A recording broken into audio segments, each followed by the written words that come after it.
Like no, tell me about your experience there, where your coworkers could see somebody was struggling. right. There was a young man, anyway, right before I retired, and was working. I worked on the dock and in the office. I was on the dock one day, and I used to go around all the time and talk, hey, good morning, how are you doing, and tell a little joke or something, and everybody, had a little morale, if you will, and I didn't have to, and I didn't want to hold them up from working, but that's what I did for 32 years. But anyway, so I was there one morning, and the guy said, a bunch of young guys had come up to me one time and said, hey, Mr. Rainey, I am, that's good.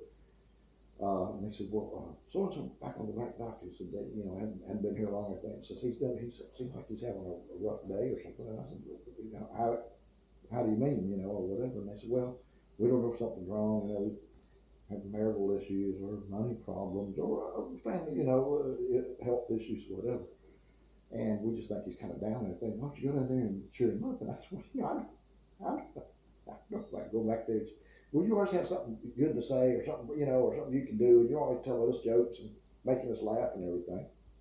But I said, okay, well, I had to go that way anyway to go look at some freight on the trailer. And I said, well, okay, I'll go down there and see. So some of them were walking, and somebody had a forklift, and they were following me down there and everything. I said, hey, buddy, how's it going and everything? Oh, okay. And I said, what seems to be the problem, And he said, oh, well, it's nothing, And I said, well, now, wait a minute, what's going on? He said, oh, no, he said, we ain't got time, now it's not, we're at work, I'm trying to work. And I said, okay. I said, look, I don't know what's wrong. I don't want to know. I don't want to know it's money, health, family, marriage, whatever it is that you're having issue with. I said, but, I don't like to see anybody down. And I said, but I'll tell you what, I can make you feel better in 5 seconds. And he said, oh no, I don't think. I said, look, I'm telling you, if you just give me 5 seconds, I can make you feel better. And he said, okay, And I said, look, I know things might seem bad, might seem, or might seem like it can't be overcome. I said, but just remember, to make it all better, you could look like this.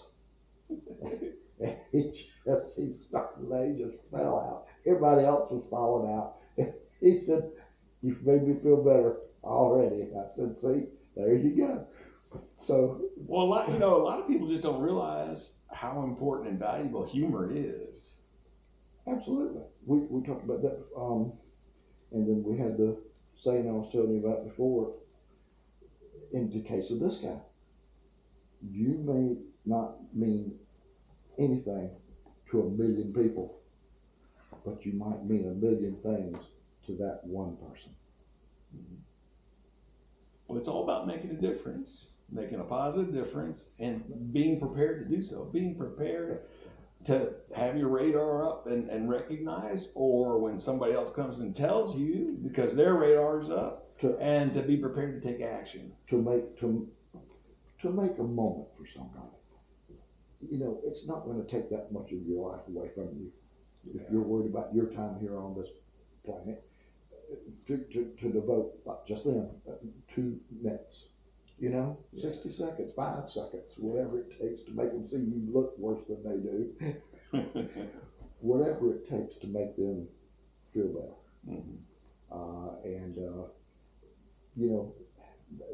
Humor is a lot of it. And anything uplifting, humorous, positive, whatever it may be.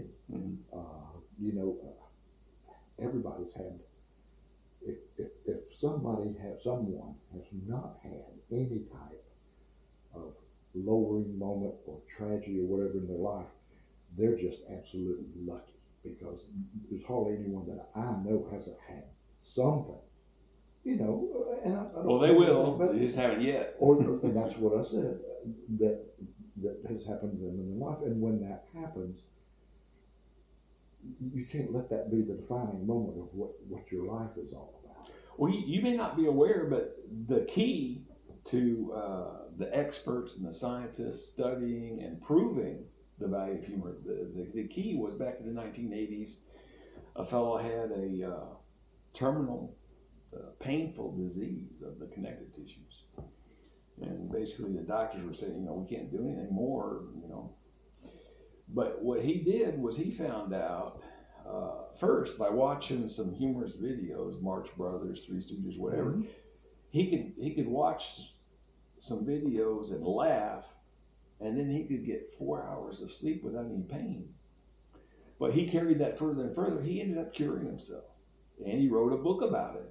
Later wrote a second book. But when he wrote that book, all of a sudden there was some interest, and they started doing studies and comparing, a control group with those that were getting the humor and registering the improvements, but not only in physical health, but in mental health as well. Well, I dislike sounding illiterate, but it's not illiterate, it's memory. I read something, whether it was Austrian or Swiss or Swedish or whatever it was, a country that had done the very same thing and had done these studies and surveys, and we're not talking about for 3 months or 6 months. We're talking about for years, and decades, and about the value of humor or anything spiritual, uplifting, whatever the case may be, especially humor, mm-hmm. on the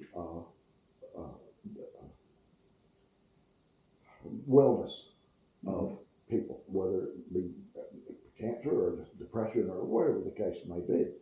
But the studies have been objective and not just not just based on evaluating, how do you feel, what your, give me a 1 to 10 on mood, but they've done studies where they were actually measuring your enzymes in your blood as you were watching the humor, and absolutely, MRIs and electroencephalographs, yes. While they're doing this, they've done all kinds of scientific studies. Absolutely, the physiological portion of it. And, everybody knows, and Holly and I had this discussion the other night, everybody knows this controls most all of us too. And everything's, the knee bone's connected to the thigh bone, whatever. And Holly had touched on this the other day too, speaking about things like, what do you want to call it? Well, I don't know if you want to call it prayer or yoga or anything else, but all of these mental things and everything else. Meditation.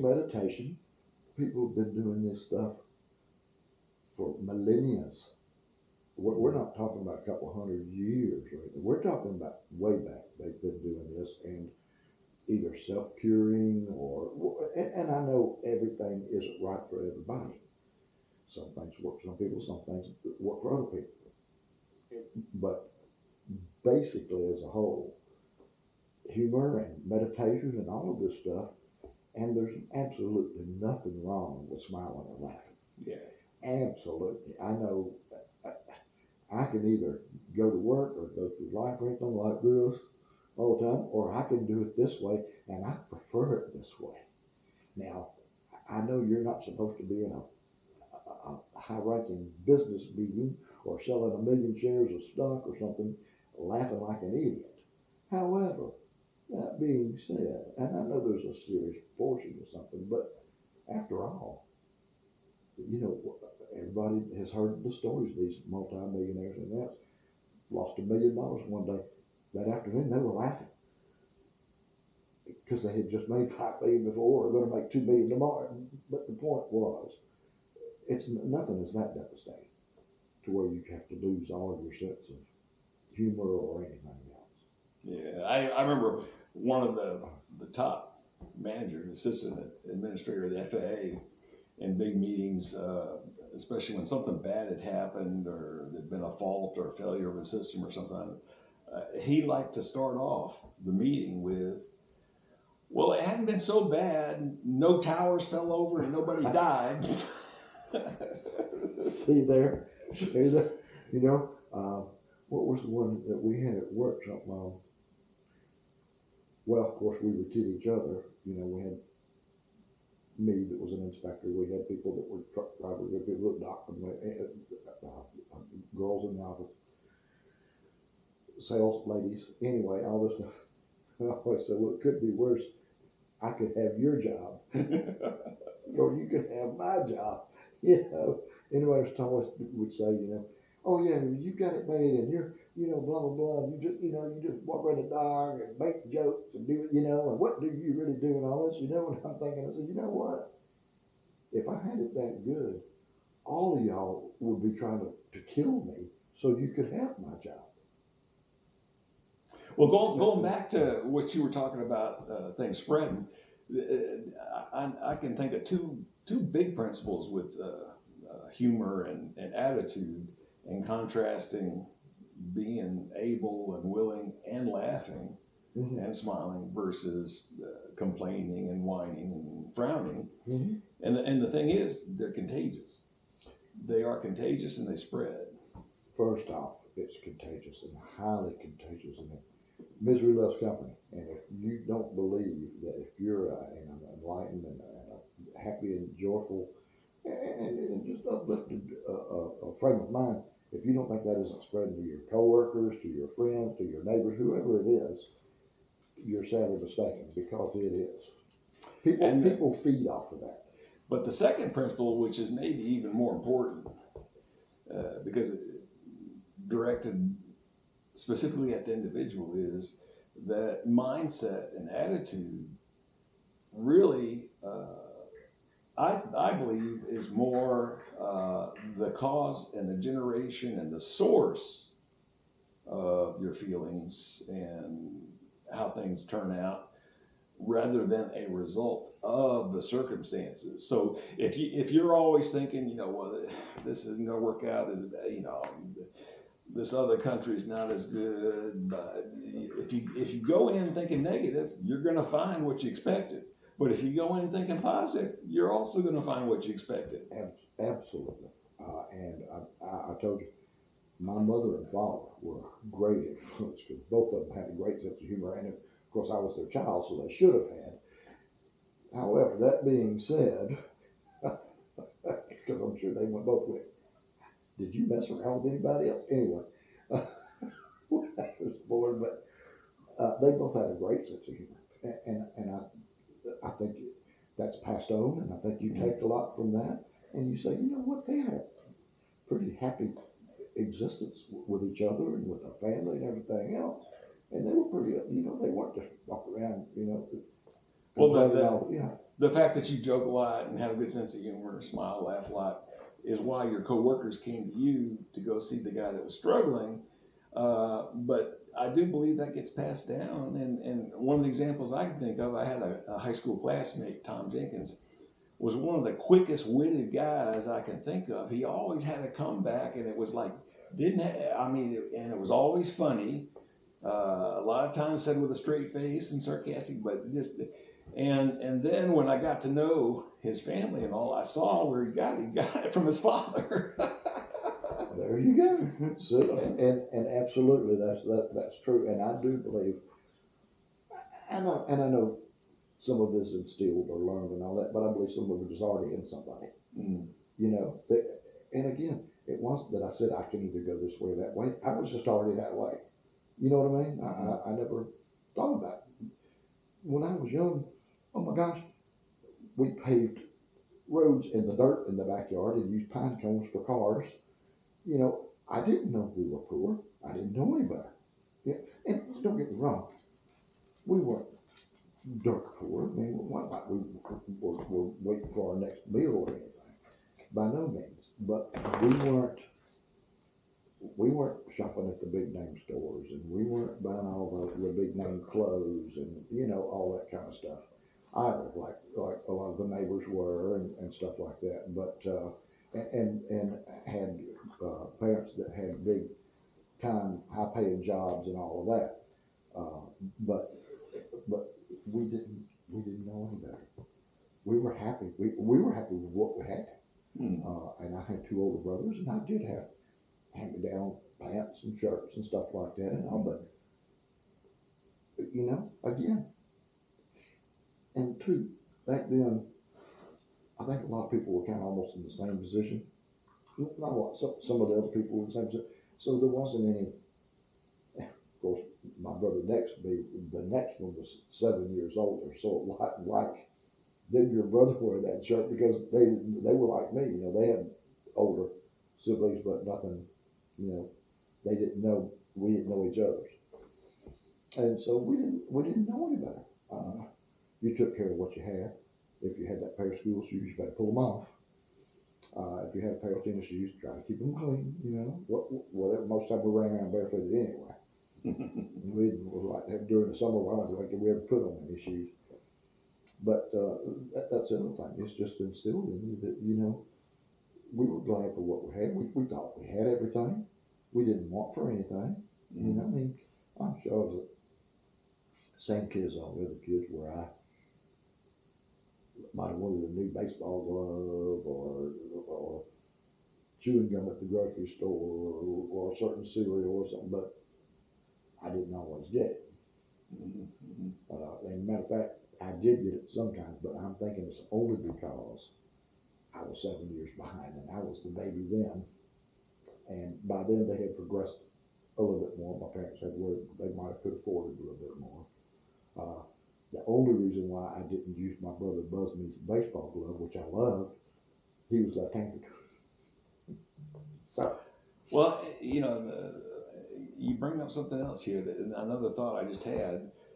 Really, my original interest in the value of humor was in my research I was doing on the Book of Good Love, medieval poetry by a Spanish archpriest back from 1343, and the value of humor that he used in his book, and then also the Romanesque churches in northern Spain and southern France, mainly from the 11th and 12th century, but the value of humor in some of the sculptures that would shock people today, but the importance of humor. And I just believe that it's been that way for a long, long time. But, and correct me if I'm wrong. I'm getting old. My memory only goes back so far, but it seems like even when you went back to ancient studies, Greece or Roman or whatever, and you go back to the Roman, Greek theater or whatever it was, that they had humor back then. It wasn't all serious. The guy gets stabbed at the end of the play, and that there was humor stuff. Shakespeare wrote humor. But what brought the thought about the importance of the medieval humor was that life was rough back then, and people don't realize when the people I'm talking about in 11th, 12th, 13th, 14th century in Spain, we're talking about the majority of people were like living in a one-room house, and we're talking like 3 generations of people. So you got kids, parents, and grandparents all living in one room, and sometimes at night there was a part of that room was where animals were staying. But you got one room, and everybody's doing everything that's part of everyday life, whether it's getting undressed or dressed or procreating more members of the family. It's all done there in front of everybody. And people didn't have the leisure time we've got now, didn't have all the conveniences, electricity, running water. They didn't have any of that stuff. Life was rough, which made, I believe, the humor even more important, and an even more important reason why that poetry and those sculptures and everything else lasted as long as they did.